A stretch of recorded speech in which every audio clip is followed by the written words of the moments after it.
Why, hello and welcome, and I'm Area High One for Area Talks Tech. I also have a Let's Play channel. And I figured I'd talk about RAM today. Now, 32 gigs is the new base minimum now. Let's just put them all up. I have 64 up here. I'm going to go price per gigabyte. And yeah, there's a lot of pretty affordable 16s. These are, here it is. Here's the trans. No, actually, I want the other way around. 16 gigs are really expensive. Notice something. The cheapest per gig is the 64. If you're, obviously I wouldn't recommend any of these. Let's come down here and eliminate all the ones I would not recommend someone buying. Let's see if I can get this thing down. There we go. Let's get, the bare minimum set up here.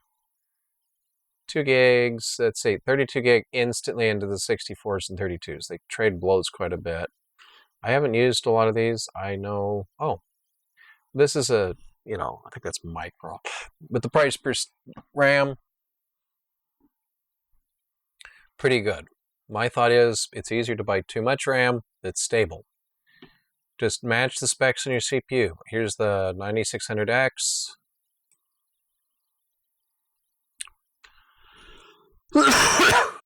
Mind. Okay. But till I read about RAM. First, you just got tired of hunting for that forum post. But yeah, just match this. Here's the Ryzen 9000 series. Here's the 7000s. The 7000 series. Just match the spec. Computer be stable. If you're working with a budget motherboard like this one, it will work. Meaning to do a BIOS update to turn on the XMP settings, but it will work. And my view on it is that just match the specs. It will be stable. You'll have your warranty in case something goes wrong. No questions asked. I know not everyone's going to be good about a policy I'm not going to bring up, but oh, there's the box picture. But it's, full credit to AMD, pretty good. Intel, here's the Core i5 Ultra. It wants 64,000. You definitely want 64,000 with Intel. Where's the crossover on this? This is Intel. Oh, I need to minimize the timing things. I don't have that everywhere. Yeah, Intel, it's like, whew. 64 gig kit is the cheaper again. Per gig. And it's pretty fast, too. That's price per gig, yeah. I wanted price per gig because to me, if you're trying to really save money and you're thinking more about not just today, but thinking over the time you will own the computer, to me it just makes more sense to just buy too much RAM. It actually works better. I have an old Windows XP desktop and it came with 256 gigs, which was absolutely a huge amount for pre-built at the time for compactable companies. And it was great, and eventually I got it up to 2 gigs. It was like, where'd this new computer come from? This is so much faster. I have no idea why. Windows XP, same install. It loved its RAM. Now, today, we don't have, for the most part, on consumer hardware, the issues of Windows 98 and Windows XP actually had 32-bit, where Windows 98 was it got above about 256. You really only needed like 96 gigs of RAM. RAM was a lot simpler back than it is now. There was no dual channel. And it would get buggy. You see a lot of reviewers trying to buy the bare minimum, which is fine. Totally fine. It isn't 1998 anymore. We're recording this in January of 2025. This isn't the Windows XP 32-bit era where you maxed out at about 3.2 to 3.5, somewhere in there, gigabytes of RAM because of the 32-bit way addressing worked. So to me, it's like, well, 32, yeah. I mean, hey, if you don't have any money, just get what you can afford. Just get 2 sticks. Don't worry about it. No problem. Just just do it. My recommendation is, due to the way Windows is designed and where its disk cache is optimized, it's for 64 gigs. You will get more performance overall from your computer at 64 gigs than you will at 32 because the cache algorithm isn't having to do weird things. Because it doesn't have to have the CPU running the cache as much. It's all in the RAM. And Windows likes to actually leave as much in the RAM as it can. And it apparently was optimized in Windows 11, which is what I'm on, and I'm assuming people are going to be moving to. They're going to be moving to Windows 11 this year because Windows 10 ends this year. Windows 10 is pretty good with 32 gigs. It's where it likes to be. Windows 11 likes 64 gigs for that cache algorithm, and it means that, well, slower RAM can actually be faster. Paired with the mid-range graphics card, you will not notice the slightly slower RAM at all. You will have a nice, stable, happy computer. The reason why I am so paranoid about matching specs was I grew up in the 90s, and we had the home desktop that I could care less about for years on end. And we had, in the 90s, the transition from tin-plated RAM sockets and tin-plated RAM sticks to gold-plated RAM sticks and gold-plated RAM sockets. And a lot of retro guys run into this problem all the time. They mix the metals in the RAM and they reseat it and it goes back to working. I was like, it was buggy and now it works. Apparently, the gold is a catalyst for the tin to corrode, and that causes errors because it doesn't connect as well. So you end up with RAM errors from the bad connection.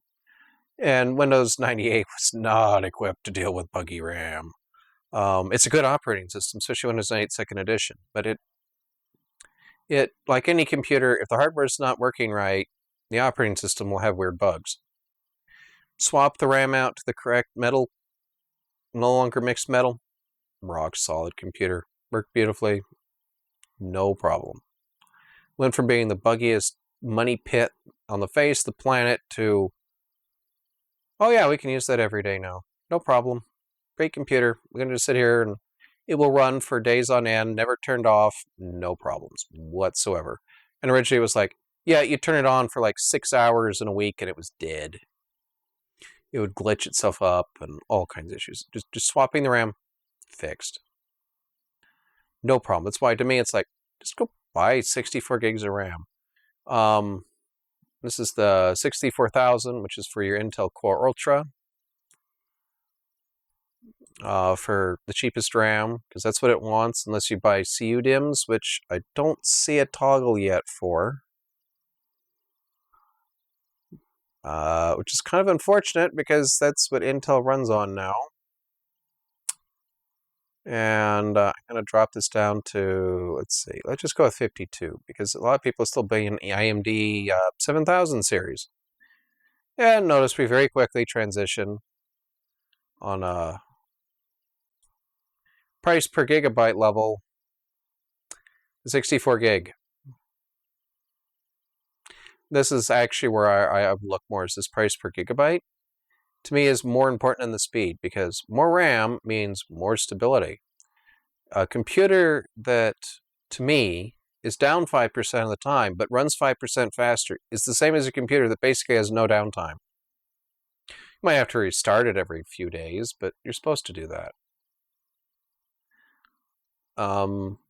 Yeah, to me, stability is everything. This is where you lose those pictures and that homework and that project you were working on for hours. And yeah, you were, if you're really going to work on it, I'll talk about storage and my views on that. To me, stability is everything. Speed's great. Stability wins. There's that great story of the tortoise and the hare, and the steady tortoise beat the hare because the hare kept having to take naps. Just imagine its computer, blue screening and randomly chugging because it doesn't have enough resources to run it. Speed of resources is great. If they're not available, it doesn't matter. The other reason I will recommend is just go with this. Is this your warranty? This is where an AMT's warranty goes up to on, this is the 7700X. Just go with it. This is the warranty. You don't have to worry about Intel or AMD getting mad at you if something does go wrong. Do I think it's going to wrong in the time you're going to use it? Nope. Hopefully Intel's got their act together. I still wouldn't go ahead of this. That's where that's where the consumer spec they tell you is. And I've heard all kinds of stuff about these guys. But I'm pretty sure you just put that RAM in at the spec it says here on the website, and it should work. If it doesn't, well, I'll let you and Intel deal with it. The other reason why, Windows get back to Windows Cache. If Windows 11 is optimized for about 64 gigs of cache, or 64 gigs of RAM for its caching to disk space. And it is much faster, even with this slow kit. See, the RAM is basically directly attached to the CPU's I/O die. I'm just going with AMD because their diagram's easier for me to remember. Basically, this talks to the I/O die, talks to the CPU, it's there. If you have to use the cache program, it has to go from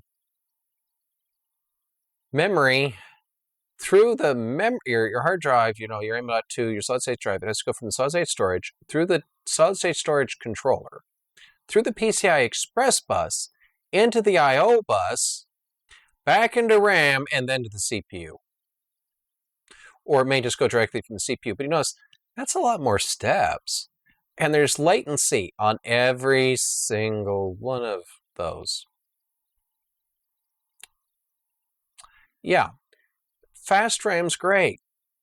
If you don't have enough of it, you will notice it. If you're playing like Hogwarts Legacy, it likes about 10.5. I'm just going to call it 11 because nice whole numbers are easier to keep track of. Makes the math nice and easy. Just round up. Makes life so much easier on some things. But,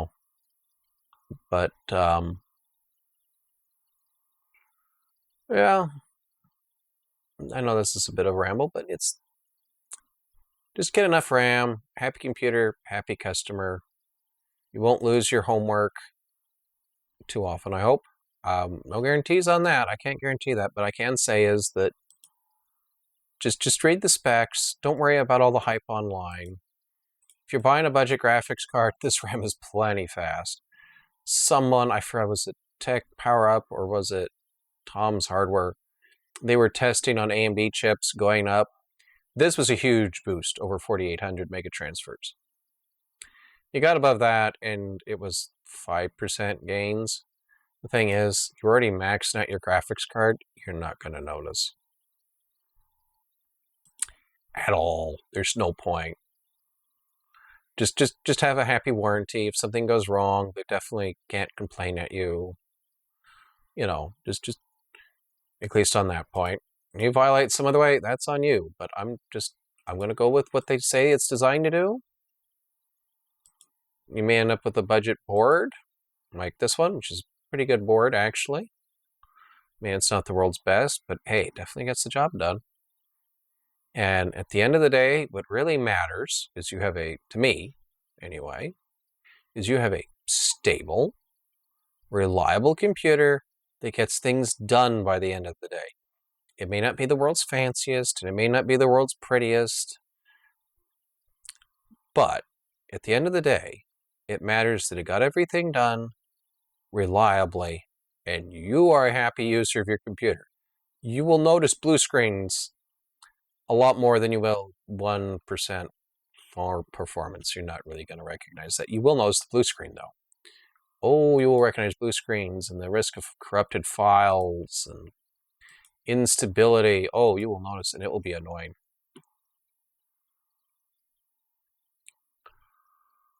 Well, I think I will quote from the Nightly Business Report, the dearly departed Paul Kangas. He had a great exit, and it applies here too. I wish you the best of goodbyes. Yes, goodbyes.